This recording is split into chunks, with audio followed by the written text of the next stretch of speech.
13번 대위 등기 신청. 중요한 거 나왔죠. 네. 옳지 않은 것은 채권자가 채무자에 대한 소유권 이전 등기 청구권을 보전하기 위하여 채무자를 대위하여 등기를 신청하는 경우에 무자력을 요건을 하지 않는다. 네. 맞죠.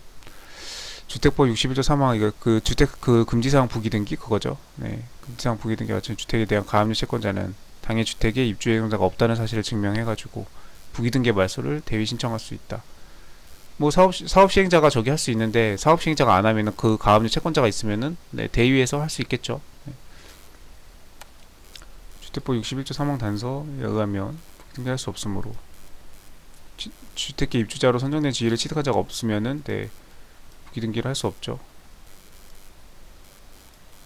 위 부기등기가 되어 있으나 지위를 취득한 자가 없는 경우에는 이를 소명해가지고 부기등기 말소 신청할 수 있을 것이다. 사업 시행자가 이제 기본적으로 할 건데 만약 안 하면은 다른 또 채권자가 가압류 채권자가 있다고 한다면 네, 그 사업 시행자를 대위해가지고 할 수 있겠죠. 선례가 있습니다. 네, 맞는 거고 3번이 틀린 거죠.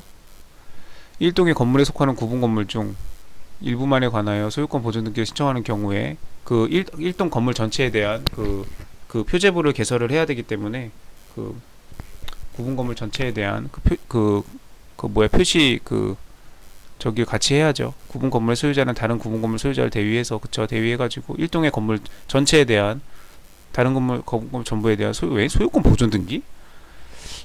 이게 좀 이런 거 황당하죠. 이런 거 보면 네. 이게 지금 법 몇 조였더라? 46조였나요 이게?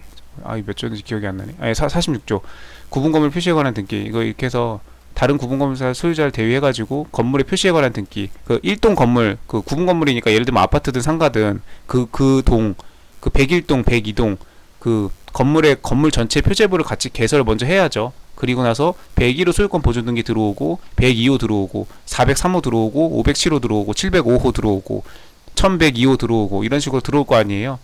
그게 이제 일치가 그 각각의 전유 부분들이 각각의 호수들이 한 동의 건물 전체에 대한 표제부를 같이 공통이기 때문에 그 전유 부분 어떤 한 부분만 최초로 만약에 소유권 보존 등기를 하게 되면 그때 그 건물 한 동 건물 전체에 대한 표제부를 개설을 해야 되기 때문에 그 건물의 표시에 관한 등기를 같이 이렇게 해야죠. 네, 반드시 같이 해야 됩니다. 내 거 전유 부분만 소유권 보존 등기를 하는 게 아니죠.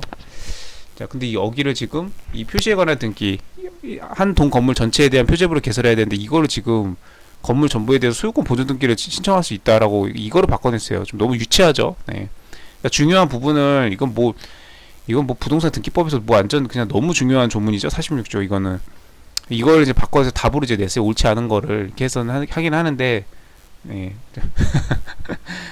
저 전부에 대해서 소유권 보존 등기를 어떻게 해요? 소유권 보존 등기를 하려면 기본적으로 등세기관 등기 기록에 새롭게 권리를 취득하는 자의 주민등록 정보 해야 되는데 그러면 이 아파트 한 동 전체의 소유자가 다 다를 텐데 이 소유자에 대한 주민등록 등본을 이 사람이 지금 다 떼온다고요? 다 떼어가지고 대위해가지고 지금 건물 전부에 대한 보존 등기를 하는 그게 말이 안 되죠. 현실적으로도 말이 안 되고 다른 사람의 주민등록 등본을 102호, 103호, 104호, 201호, 202호, 301호, 302호 그 20층까지 있으면 그 각각의 주민들에 대한 등세기관을 다 떼오고 해당 서류들 다 떼어가지고 소유권 보존 등기 한다는 게 말이 안 되죠. 소유권 보존 등기를 대신해서 신청하는 게 아니고 일동의 건물 전체에 대한 표제부, 네, 이 구분 건물의 경우에는 건물 등기 기록에 1동에 대한 건물의 표제부, 그 다음에 전유 부분에 대한 건물 표제부가 이렇게 나뉘잖아요. 네, 그렇기 때문에 그 1동 건물에 대한 그 표제부를 개설하는 거지, 표시에 관한 등기를 신청해야 하는 거지, 저기입니다.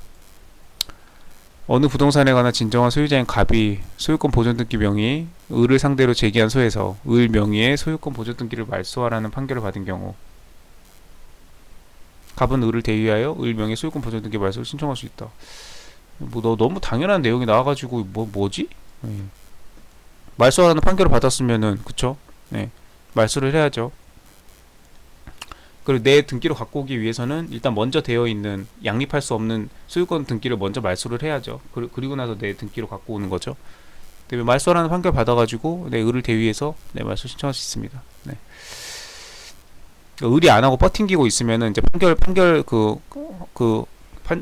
판결 정보를 첨부해가지고 이제 말소해야죠. 판결에 의한 등기 신청을 해야죠. 그 내용이고. 대위 신청에 따른 등기를 한 경우에 등기관은 대위 신청인인 채권자와 피대위전 채무자에게 등기 완료 통지를 해야 된다. 맞아요. 등기관리 통지를 하는데 등기필 정보는 작성하지 않습니다. 그래가지고 채권자 대위 신청에 의해서 예를 들면 그 채권자가 있었는데 채무자인 그 망인이 피상속인이 그 빚을 안 갚은 상태에서 죽는 바람에 죽었어요. 그러면 이제 망인한테 받아야 될 돈을 채권자가 이제 상속인들한테 받아야 되잖아요. 그러면 그 부동산에다가 어떤 조치를 하기 위해서 일단 그 부동산의 그 상속 등기를 대위해서 하죠. 네, 그래서 그 망인의 명의로 되어 있는 부동산을 어떻게 할 수는 없으니까 그 상속 등기를 대위해가지고 그 망인의 명의로 되어 있던 그 부동산의 등기를 이제 상속인들 명의로 이렇게 상속 등기를 먼저 한 뒤에 그렇게 하죠. 그래서 그렇게 된 경우에는 그 대위에 의해서 그 소유권이 넘어갔기 때문에 그때는 등기필 정보가 없죠. 네. 그래서 이거 등기 서류에도 잘 나옵니다. 네, 등기 서류에도 2차 등기 서류 할 때 그 첨부 정보에다가 등기필 정보가 들어가는 경우가 있고 안 들어가는 경우가 있죠. 그때 이게 대위에 의한 신청에 의해서 소유권 이전 등기가 되었던 것인지 그런 경우에는 등기필 정보를 작성하지 않았기 때문에 등기필 정보가 없죠. 그래서 그 등기 서류 그 답안에다가 등기필 정보는 애초에 그 최초 소유권 이전 등기 당시에 그 채권자 대위에 의한 대위에 의한 등기로 돼가지고 등기필 정보가 존재하지 않는다라고 이렇게 해야 됩니다. 그런 경우에 등기필 정보를 적으면 감점되죠. 있지도 않은 서류를 뭐 어떻게 첨부합니까? 이걸 모른다는 얘기니까. 그래서 감점되죠. 그리고 이런 대위에 의해서 이렇게 그 소유권 보존이나 소유권 이전 등기가 된 경우에는 그 순등 접등권 권리자 및 기타 사항란에 그 밑에 대위에 의한 등기 신청으로 된 것이라고 이렇게 표기가 뜨죠. 등기부에. 네. 그래서 그런 거 등기부를 통으로 주면서 2차 등기 서류에 이제 나오면은 그거 잘 파악해야 됩니다. 이게 등기 서류를 해보면 이게 무슨 말인지 한 방에 이해가 되는데 이게 지금 등기 서류를 안 한 상태에서 이렇게 지금 1차 객관식 이렇게 논술만 공부하면은 되게 어려워요. 그래서 2차 공부하시는 분들은 부동산 등기 서류부터 빨리 공부하세요. 네. 논술 다 하고 등기 서류 하는 게 아닙니다. 등기 서류랑 같이 병행하세요. 오히려 등기 서류를 먼저 무게중심을 두어서 공부를 해야 됩니다. 그래서 등기 서류를 해보고 나면 실무 작업을 해보고 나면 또 논술은 다 글로 돼 있잖아요.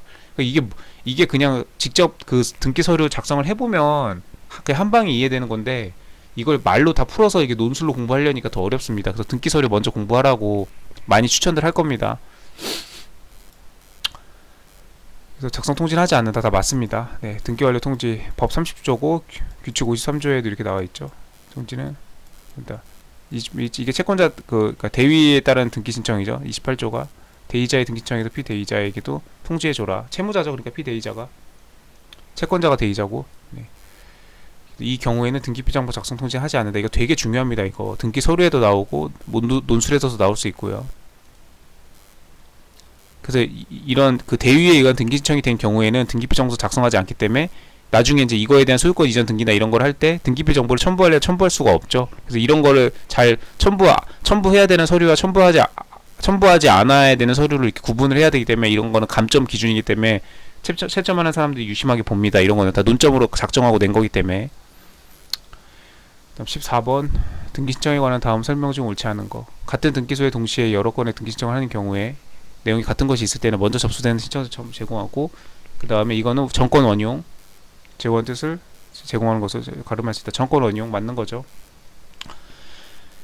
등기 서류 하게 되면 이거 많이 하게 됩니다. 이것도 역시나 갑이 소유하는 X토지와 을이 소유하는 Y토지를 병에게 매도하고 별개의 토지예요.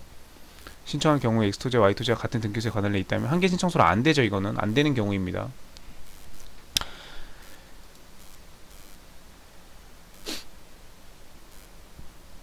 이거는 그냥 부동산 자체가 달라서 갑이 소유하는 X토지와 을이 소유하는 Y토지 이거 서로 완전히 다른 토지이기 때문에 이거는 한 건에 그 신청서를 할 수가 없어요. 헷갈리면 안 됩니다. 2번 틀렸고 갑과 을이 공유하는 부동산 전체를 병과 정에게 이전하려는 하는 경우에 이거는 이제 2번하고 다르죠. 2번은 부동산 자체가 X토지, Y토지 완전 다른 토지고 완전 다른 토지를 각각 다른 사람이랑 하는 거기 때문에 이건 같이 할 수가 없었죠. 이거는 이제 토지는 같은 건데 갑과 을이 공유하는 부동산 토지인지 건물인지 안 나왔는데요. 하여튼 부동산은 같은 건데 같은 부동산을 이제 쪼개서 공유를 하고 있는 건데 이거를 전혀 다른 사람한테 넘기죠.